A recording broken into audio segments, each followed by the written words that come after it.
Et donc Oui. parlons de mode, continuons dans ce mood. Ce sont les rimes. La mode est une manière de vivre, de se comporter propre à une époque, propre à un pays également. Se comporter à la mode de chez nous, dit-on généralement. Et tu as choisi quelque part valoriser la mode de chez toi. Bien Tu sûr. es styliste. À la base, je t'ai posé la question tout à l'heure, c'est vrai que ça peut être une question banale, mais pour les profondes comme nous, c'est très important. J'aimerais la poser de nouveau pour le bonheur des auditeurs. Quelle est la différence entre un styliste et un couturier? Ah, la différence entre, on va dire, un styliste et un modéliste. D'accord. Parce que couture à la base, c'est les gens qui apprennent dans le tas. Oui, Donc, on va pas parler de couturier, on va parler de styliste, modéliste. oui. Donc la différence entre styliste et modéliste, c'est que le styliste est celui qui conçoit et réalise les croquis. Hmm, Donc il conçoit et réalise les croquis et choisit même les modèles oui. pour un certain événement, pour des tenues de prêt-à-porter. Maintenant le modéliste, c'est celui qui conçoit, donc c'est celui qui fait le montage, qui monte le vêtement et jusqu'à le finir avec des finitions Oui. bien fines. Cette passion-là pour le stylisme, ça commence à quel moment donné de ta vie? C'est quoi le déclic?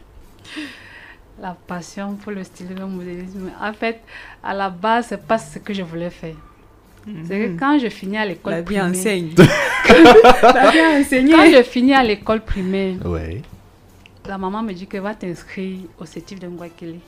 Quand moi, je ne vais pas m'inscrire au CETIF de Ngouakele, moi, je sais que c'est la médecine que moi, je vais faire. Ouh. Mais quand je m'inscris, et quand on commence, l'école commence, on m'envoie plutôt au tronc commun. Après le tronc commun, deuxième année, on m'envoie section couture. Quand je rentre à ma mère, ce n'est pas la couture que moi, je voulais faire. Ma mère dit que tu vas faire la couture. Tu vas faire la couture, c'est ça que j'ai choisi pour toi. Ouais. C'était un choix quand même lourd. Le choix de la mère, Ouais. le choix du parent. Ouais. Donc, il faut obéir aux parents. C'est le parent qui paye, non. Toi, tu vas venir décider tu es qui. C'est comme ça que je commence avec les cours et puis je commence à aimer. Je me rappelle, il y a une petite anecdote. Pendant une fête de fin d'année, comme la maman donnait souvent l'argent aux aînés d'aller acheter nos tenues, on m'a demandé ce qu'elle voulait porter. J'ai dit qu'elle voulait porter un pantalon jean avec la découpe derrière. J'ai précisé avec la découpe derrière. Oui. Elles sont allées acheter le jean, il n'y avait pas de découpe. Je me suis fâchée, j'ai dit qu'elle ne porte pas la là parce qu'il n'y a pas. Il y a souvent les petites découpes derrière le pantalon jean là. C'est la découpe là que je voulais. Il n'y avait pas la découpe là sur mon jean. J'ai dit qu'elle ne porte pas le jean là. Ouais. J'étais tellement en colère. Donc, en fait, quand je me mets en colère, en moi, il me dit que quand je vais commencer à coudre, moi, je vais coudre mes habits comme je veux. Ouais. On va pas aller m'acheter les habits qui ne sont pas à mon goût. Tout ça à cause de la découpe. Je cause de la pense que découpe. parce que j'ai un problème avec la couture. Je pense que je dois aussi me former. Allons-y, allons-y. Ok. Donc voilà comment ça se passe pour que je me lance. Et puis, j'ai fini mes études, deuxième année, troisième année, quatrième année avec mon CAP. Donc je finis, j'ai le CAP en couture, IH. Ensuite, je vais aller entamer pour avoir un bac. Je vais continuer pour avoir le bac. Comme on n'a pas trop de spécialités en couture au Cameroun, là je m'inscris en BP. Donc BP c'est brevet professionnel en couture. Ils appelaient ça couture floue chez les sœurs. Donc c'est comme ça que je finis et j'obtiens mon brevet professionnel qui est l'équivalent du bac bien sûr. Et puis je me lance aussi dans les maisons de couture pour me perfectionner. Ça t'a pris combien de temps justement ce perfectionnement? Le perfectionnement a pris à peu près 2 ans. Oui. Oui, ça a pris à peu près 2 ans. Et finalement, quelques années après, tu t'es décidé de lancer ta propre maison Oui. de couture. En 2014. En Iyokrea. Oui. En 2014, j'ai décidé de m'installer à mon propre compte et avec la marque Only You Créa. Qu'est-ce qui motive le choix de ce nom? Only You Créa parce que je me dis que chacun est unique. Chacun est unique. Oui. Et chacun doit avoir son style à lui. C'est pour ça que j'utilise souvent le slogan Be You, Be Unique. Soit toi, soit unique. Ça veut dire que je ne peux pas être Aïssatou. Aïssatou ne peut pas être la douce. C'est impossible. Ça veut dire que si Aïssatou vient me voir pour lui créer une tenue, il doit créer la tenue d'Aïssatou qui est unique à elle. C'est des pièces uniques. Donc, elle va pas, le modèle qu'elle va créer pour Aïssatou, elle ne va pas voir ça chez quelqu'un d'autre. Ouais, c'est magnifique. Donc, et l'autre c'est partie ça qui part de Only You. Et l'autre particularité que tu as, c'est de valoriser justement la culture Tout à de fait. ton pays, Tout le à Cameroun. Et si elles sont belles ce soir, Georges, c'est grâce à cette femme. Du bruit pour elle, mesdames, messieurs. Designer Only You Créa. C'est elle qui a habillé nos top modèles de la circonstance. Pourquoi ce repli oui. identitaire? Je vais dire que c'est parce que j'aime d'abord tellement mon pays et en plus j'aime maintenant la culture, cette culture de l'Ouest, là, comme moi je viens de l'Ouest. Oui. Donc tellement quand je vois ce tissu, le tissu Ndop, c'est comme si c'est un tissu, c'est tellement particulier que Ça t'inspire en fait. ça m'inspire tellement que quand j'ai commencé, je me suis dit que non, je ne peux pas faire la couture et ne pas travailler le Ndop. Ouais. Donc du coup, je mélange le style européen, le style européen et le style africain qui est de Ouais. chez nous, du Cameroun, avec le tissu Ndop, le Ndop de l'Ouest et le Ndop de Bamenda. Donc j'ai fait tout ce mélange-là. Donc, de Bamenda, c'est pas ce qu'on appelle le Tougou? Le Tougou, c'est tissé à la main. Oui. Parce qu'on fait le tissage à la main. Mais comme nous, on a aussi nos maisons de tissus, je ne sais pas si là, dire le mot. La SICAM qui sort nos tissus aussi, qui sort ces tissus-là en tissu coton. Ça permet que même ceux qui n'ont pas les moyens assez, qui ne sont pas assez nantis pour pouvoir acheter le tissu Ndop, ça leur permet aussi d'acheter le tissu pain qui est fabriqué par la SICAM pour qu'on puisse les réaliser des tenues. Attendez, donc c'est différent. Oui, c'est différent. Et à ceux qui sont faits à la main, le Ndop. Oui, le Ndop est tissé à la main. Oui. Ok. Oui, madame, vous apprenez des choses ici, tout à fait. Ah bah Voilà. ouais, bah, ça, Le Ndop est tissé à la main. Ça, C'est je un peu savais comme pas. le kente. Tu connais le kente? Hmm. Un tissu africain d'un pays de l'Ouest, là, c'est tissé à la main. C'est comme ça que le Ndop est tissé à la main. Ça te prend combien de temps? Parce que tu as de très très belles créations, honnêtement. Et après, ce qui est bien, c'est que ça habille tout type de personnes, minces, grosses, et ainsi de suite. Ça te prend combien de temps pour coudre c'est vrai que si on avait un modèle particulier, je vais te poser la question par rapport à ce modèle, mais on s'est vu, tout récemment, j'arborais justement, voilà, un vêtement que... Voilà, un vêtement que tu as eu à créer. Ça te prend combien de temps pour créer ce type de vêtement en particulier? Normalement, la tenue que tu as mise pour l'événement où on était, c'est pour le tisser. Ça prend au moins une semaine pour le tissage.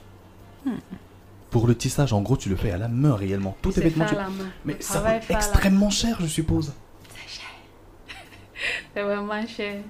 Mais bon, on essaie de travailler aussi avec les moyens de ceux qui n'ont pas assez. Donc on se met aussi à la place de celui qui n'a pas assez. Et puis on lui fait aussi un travail qui peut lui aller.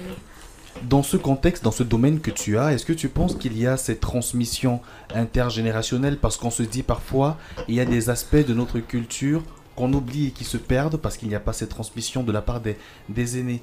Est-ce qu'il y a justement, est-ce que toi, tu as reçu ça de quelqu'un et tu transmets également aux autres? Je n'ai pas forcément reçu ça de quelqu'un. Mais à la base, ma maman, elle a fait plutôt le tricotage. Parce que ma maman a fait le tricotage, elle tricotait des pulls.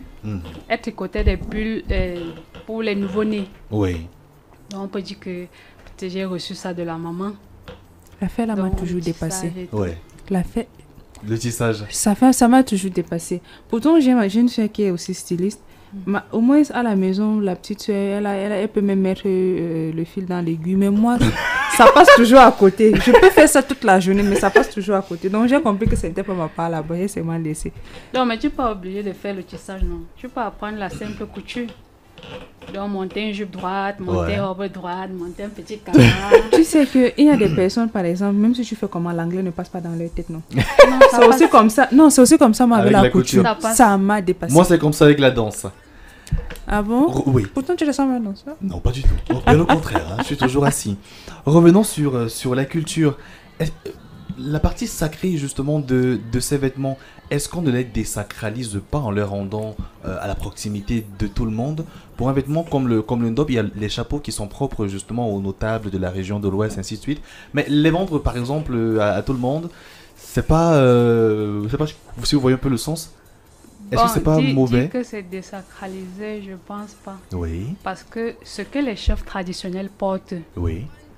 ils doivent avoir des cérémonies qu'ils font pour ça, pour les porter. Ah d'accord. Maintenant, ce qui se vend au marché, qui est à la portée de chaque Camerounais. Mhm.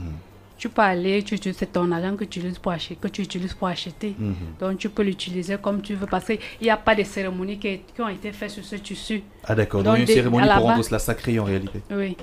Donc parce que nous voyons comment l'Ondop est en train de prendre de l'ampleur. Aujourd'hui, il est partout, divulgué partout dans le monde et tout ça.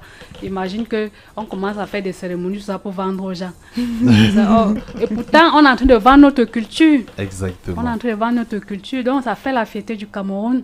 Ressortons d'abord avec les difficultés que tu rencontres dans ton domaine d'activité.